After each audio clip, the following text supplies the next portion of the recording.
yangi yil bilan tabriklayman.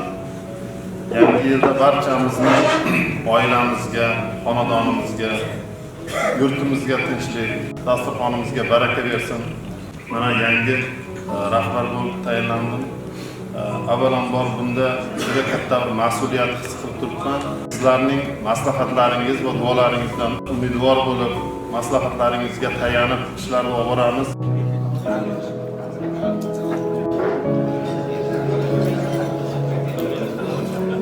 Uzoq yaqindan kelgan barcha mehmonlarimiz, duolarimiz, xabarlariga hasanot, umr rizqlariga baraka, xonadonlariga tinchlik, xotirjamlik, yangi xotinimizni yaxshi niyatlar bilan boshlayotgan ishlarini xayrli, barakali, yaxshilikda davomli bo'lib, Subhanahu va taolo yurtimizni tinch qilsin, balo va ofatlardan doimo o'z hifz-himoyasida saqlasin.